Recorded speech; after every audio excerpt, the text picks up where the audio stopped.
Hello, my name is Les Brown. Today I want to talk to you about your goals and your dreams. I want you to think about something that's important to you. Maybe it's a personal goal. I know in my own personal experience, my goal was to be able to buy my mother a home. I'm adopted. And so I wanted to be able to do something special for my adopted mother. She was a domestic worker for wealthy families on Miami Beach, and she cooked for these families, and we ate the food left over from the families that she cooked for. And she kept the children, and we wore the hand-me-down clothes of the children that she kept. And you can imagine as a kid, I used to say, "Mama," on the way home on the bus from Miami Beach back to Liberty City and Overtown. I said, when I become a man, I'm going to be able to buy clothes for us and buy groceries for us. But not only that, I'm going to buy you a big, beautiful home, just like the homes that you clean every day. And she said, "Leslie, you don't have to do that." I said, "I know, but I'm going to." And you know what? The reason that I said that, I believe that it was possible. See, the family that Mama worked for, Mr. Sidursky used to listen to motivational messages every day. And I was very fortunate to have to take care of the needs of Mr. Sidursky. Had to shine his shoes and dust his office. And he was very rude to me. He said, "Leslie," especially had guests, "did you clean this?" "Yes, I did, sir." "Look at it. How can you say that?" "I do apologize, sir." And his guests would say, "Don't talk to him like that. That's not nice." But the truth of the matter is, I didn't clean the office as good as I could have, okay? And the reason I did not is because I wanted him to call me into the office so I can spend time doing it over again as I listened to the motivational messages that he listened to every day by Earl Nightingale. I can remember as if it were yesterday. We become what we think about. All of us are self-made, but only the successful will admit it. I can hear the voice of Dr. Norman Vincent Peale, who wrote The Power of Positive Thinking. Don't allow your negative thoughts to hold you back. You are greater than your circumstances. I can remember when he was listening to Zig Ziglar. If you give enough people what they want, they will give you what you want. I can remember as he's listening to Jim Rohn, when the end comes for you, let it find you conquering a new mountain, not sliding down an old one. And unbeknownst to me, those messages, they're programming my mind. And it helped me to begin to develop a mindset of possibility. I want you to think about your goals and dreams of what you want to achieve on a personal level. Mine was to buy my mother a home, to take care of her. What is your goal? What's your dream? What is something that you want to do with your life? And I can say to you, based upon my own experience, I don't even know you, that it's possible. That you have the ability to do more than you can ever begin to imagine. And your mindset is crucial as you look at your goals and your dreams and having a spirit of optimism. I had a friend who went to New York City to apply for a job, and she came back and I said, "Hey, how did things go?" She said, "I didn't get the job." I said, "What happened?" She said, "They turned me down, but I didn't think I was going to get it anyhow." And I thought after I left her presence, well, why did she go in the first place? She went there with a mindset that she was not going to get the job. I believe that we have an energy and a spirit about us that people telegraph that. But I believe that had she gone there, there's no guarantee that, hey, with a sense of expectation, I'm going to get this job. I think her preparation, her attitude, and her behavior and her energy would have been totally different. I'm reminded of two little boys who were in Philadelphia and they were playing on some ice, and they got out too far and one fell through the ice. And he was thrashing, trying to get out. And obviously, his friend looked at him and panicked, and he couldn't reach him, he couldn't pull him out. And so he saw him going under the ice, and it was very hard, and he couldn't break through. And so this little frail fellow ran, he saw a tree in the distance, and he scrambled up this tree, and he broke off a big branch and came back and savagely began to beat the ice, and he broke it. And miraculously, he saved his friend. And when the paramedics came, people were looking at him. He had a blanket around him. This little puny dude, around 12 years old. And people start asking the question as they looked at him and they looked at the branch, how could this little small fellow break this branch off and beat this ice and break it and save his friend. How could he have done that, as small as he was? And as they were scratching their heads, a gentleman who was there said, I can tell you how he did it. And everybody said, how? And he said, there was no one here to tell him that he couldn't do it. See, a lot of people are not really living their dreams and living the kind of life that they are capable of living because of the fact that they have been inundated with so many negative conversations. Have you ever had a goal and dream of something you wanted to achieve and you shared it with people that you love and thought they would be excited for you, and they said to you, you can't do that? You know, MIT did a study, and the study indicated if I tell you you can't do that, somebody else has to come along and say, you can do it. You can do it. Don't listen to him, Ruby. You can do it. John, don't listen to Les. You can do it. They have to say that 17 times before they can neutralize that one time.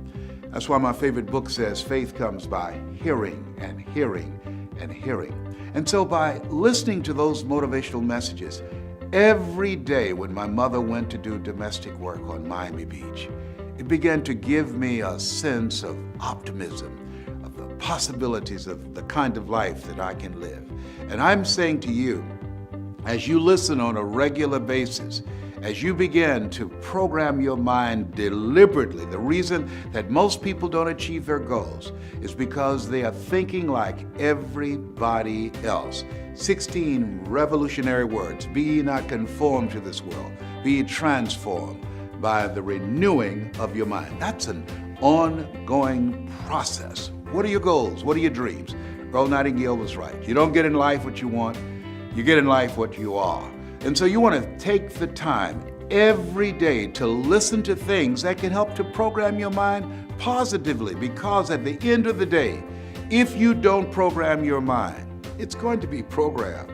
Trust me, it's going to be bombarded with all kind of head trash, commercials. I was at a service station pumping gas and a commercial came up.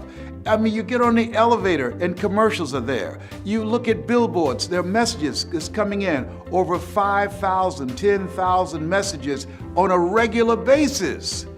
And so as you look at your goals and dreams, it's very important that you are intentional about controlling what goes on in your mind, because everything gets in through the eyes and through the ears. So, what do you want? What do you want for yourself? What I'm doing right now, I didn't do it for 14 years. You know why? Because I was suffering from possibility blindness. Have you thought about doing something and you looked at what you wanted to do and your heart said, I could do that. And then your mind asked, how? And then you start thinking, well, I can't do that. I don't have a college education. I can't do that. I don't have an MBA or a PhD. I can't do that. I've never worked for a major corporation. Why would corporations reach over people with PhDs and MBAs and years of experience and pay me to come in to do something I've never done? I thought about doing this for years, and I talked myself out of it. There's an African proverb that says, if there's no enemy within, the enemy outside can do us no harm. Shakespeare says, therefore, dear Brutus, it's not in our stars, but in ourselves that we are underlings. And so as you look at yourself and look at your goals and look at your dreams, I'm saying to you that it's possible.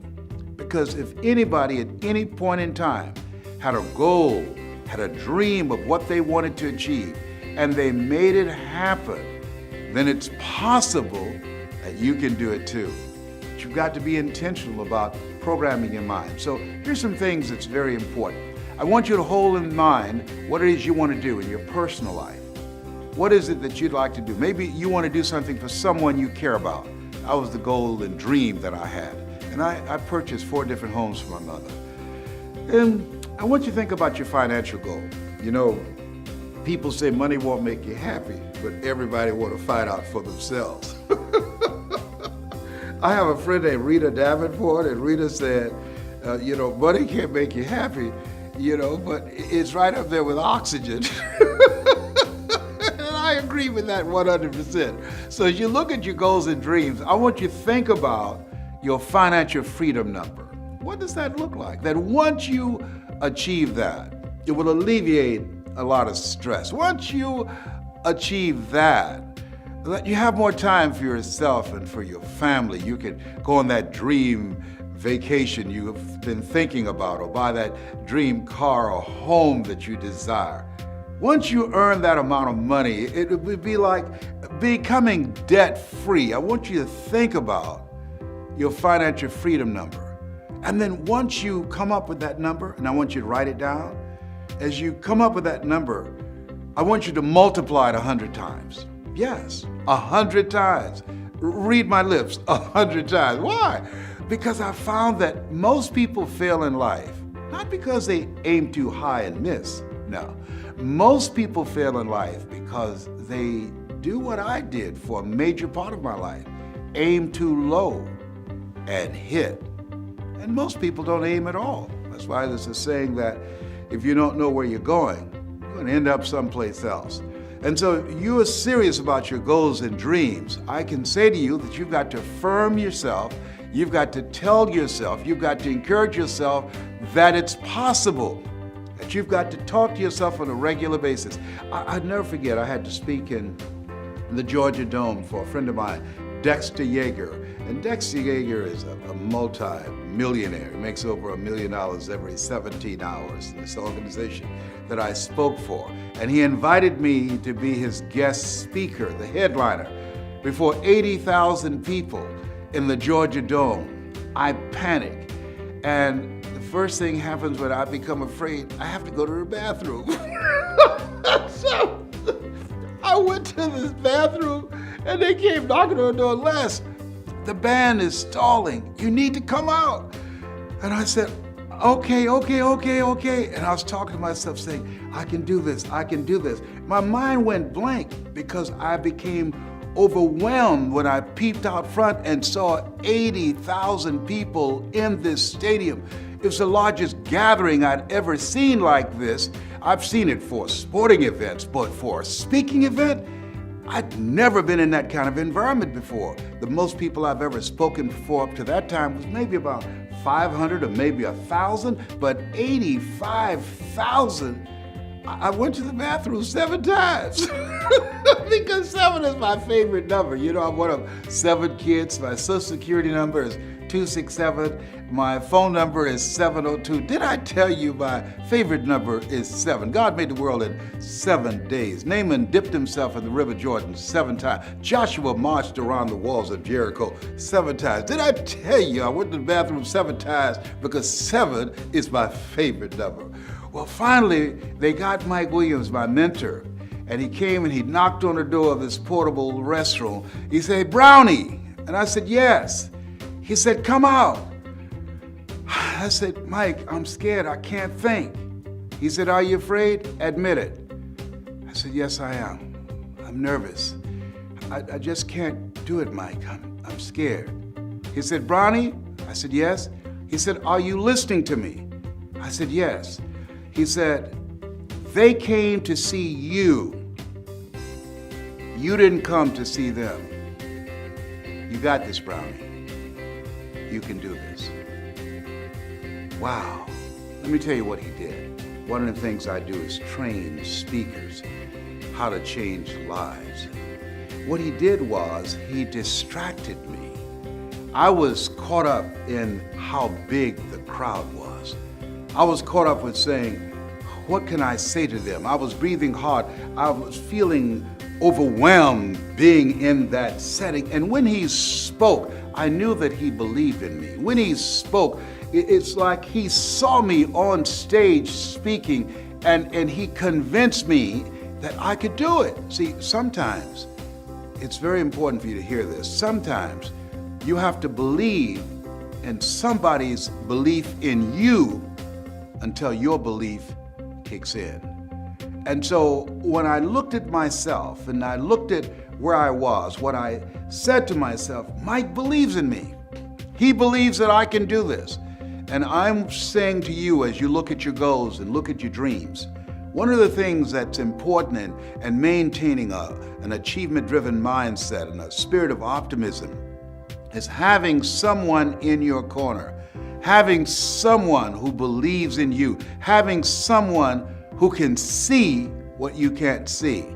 See, sometimes you can't see the picture when you're in the frame. That's why it's very important for us to have coaches, people who can encourage us, who can inspire us. You know, Muhammad Ali said, "I'm the greatest," but he never won a championship without Angelo Dundee in his corner. People say that Michael Jordan, one of the greatest basketball players of all times, but he never won a championship without Phil Jackson as his coach.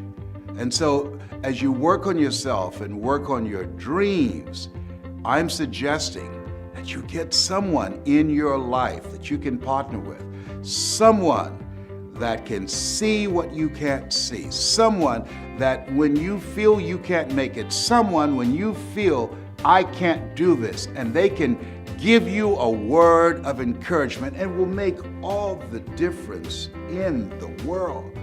And I finally came out. I came out, and as we were walking toward the stage, I stopped, and I said, "Will y'all pray for me?" And they did, and I grabbed Dexter's hand and put it on my head. I don't know why I did that. Okay. And I finally went up, and I did it. And the speech was called, "It's Not Over Until I Win." And what I really meant about that, it's not over until you win over that inner conversation that you have with yourself. See, there's some things that you can do that you don't know right now. And just because you can't see it doesn't mean that it's not available to you. My favorite book says, "Eye has not seen, ear has not heard, nor has entered the heart of mankind what God has in store for you." There's some things that you can do that the heart can feel it, can experience it, but the mind can't get itself wrapped around it. And that's why I'm saying, what are your goals? What are your personal goals? What are your financial goals? And what's your social contribution? I believe we live in the greatest country in the world that gives us an opportunity to leave a legacy. Hart's man said we should be ashamed to die until we've made some major contribution to humankind. One of the goals I have as a 17-year cancer conqueror is to let people know you are more powerful than cancer. One of the goals I have is to reduce the number of women who die from breast cancer. My mother was a 22-year breast cancer conqueror. One of the goals I have is to teach people, everyday average people outside of the church and outside of politics, both of which I believe polarize and divide people, but ordinary people who want to live an extraordinary life, how to use their story, how to use their voice to make a difference, or use their knowledge to create a financial empire for themselves. What's your goal? What's your dream? What will your legacy be? At the end of the day, when you leave here, what are 3 things that you want said about you when you check out? Because we're going to all go. Nobody's figured out how to get out of life alive. A lot of people go through life not attempting to do anything big or major with their lives because they are trying to play it safe. Hello, listen to me. Hello, there's no safe position in life. Hello? There's no safe position. You can't get out of here alive. You're going to die anyhow. And people who believe that it's possible they can have their dreams, these are people that are daring. Helen Keller said life is either a daring adventure or it's boring. Decide that you're going to make your life a daring adventure. Decide to become a risk taker. Viscott said if you're not willing to risk, you cannot grow. And if you cannot grow, you cannot become your best. And if you can't become your best, you can't be happy. And if you can't be happy, then what else is there? Listen, I don't know you, but here's what I know about you based upon my own experience. You have something special. You have greatness within you.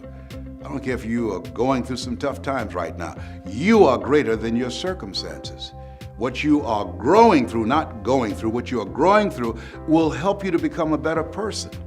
There are periods in life when you have to realize that you have to come to a place within yourself where you say, I'm not going out like this. I'm not going out like this. You've got to get to a place where you say, I've had it. I was working on a job and they didn't like me and I didn't like them. They paid me just enough to keep me from quitting, and I worked just hard enough to keep from getting fired. Okay? It was a contract of mediocrity. And I got to the point, and this is when people change their lives.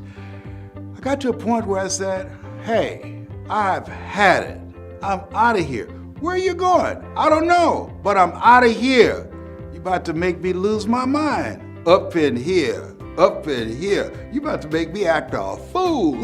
Up in here, up in here. Come on. I can say to you, as you look at yourself, look at your goals, look at your dreams, what do you want to do with your life? It's possible. If anybody at any point in time in history had a goal, had a dream, and made it happen, then it's possible that you can have your goal. It's possible that you can have your dream. And as you look at yourself, work on yourself every day. Well, Les, what about those negative thoughts? You can't kill them. They're like little weeds. They keep on coming back. You can't kill weeds. They grow through the cracks of sidewalks. And so you can overpower those negative voices by listening to motivational programs, by tuning in on a regular basis to hear my voice, by reading 10 to 15 pages of something positive every day, by going to seminars and workshops and mesmerizing yourself with material that can help you to begin to get a different vision of yourself, to change your whole approach of how you see life. And it will help you to get to that next level. It'll help you to get unstuck. And how does that happen, Les? It's a process. I wish I could just tell you, all you have to do is just think positive and be enthusiastic and everything is going to work out all right. No. You can have a positive mental attitude and life will put some knots on your head. You know, Forrest Gump said, life is like a box of chocolates. You never know what you're going to get. When you have goals and dreams, think it not strange that you'll face the fiery furnaces of this world. You will, not you might, you will have tribulations. But in the midst of it all, you've got to believe it's possible. It's possible. A friend of mine, he was facing a life-threatening disease, Dennis, and he felt it was possible, even though his body was racked with pain, even though he was diagnosed with cancer at 18, even though the doctors called his family in and said he's not going to make it. He held on because he believed it was possible, that he was not just a statistic. It was possible that if he had the faith, if he had the drive, if he had the determination, he could come through this. He said to himself, this too shall pass. And so, it's possible. You can live your dreams, and you have to work at that. It's a moment-to-moment effort that you have to work to train your mind to serve you. You know, the Temptations had a song years ago, Just by Imagination, running away with me. In the absence of information, our imagination will run away with us, tell us that we can't do things. We begin to panic and we make decisions based upon our fears as opposed to our faith. You know, Zig Ziglar said that fear is false evidence appearing real. Faith is finding answers in the heart. Where your heart is, there your treasure is also. What do you love? What turns you on? What do you really want in your life, for your life? How do you want to show up in the world? How do you want to use this gift called life? It's been said that life is God's gift to us, and how we live our lives is our gift to God. Whatever your goals are, your personal goal, your financial goal, or this social contribution, your legacy, your mark, what you think about it. And here's what I know, that it's possible. Here's what I know, that if you think about it, what you think about, you bring about. If you're willing to put in the work, It's possible if you continue to encourage yourself, continue to fall forward. I've got a saying, when life knocks you down, try and land on your back, because if you can look up, you can get up. You have something special. You have greatness within you. Your dream is possible. That's my story, and I'm sticking to it.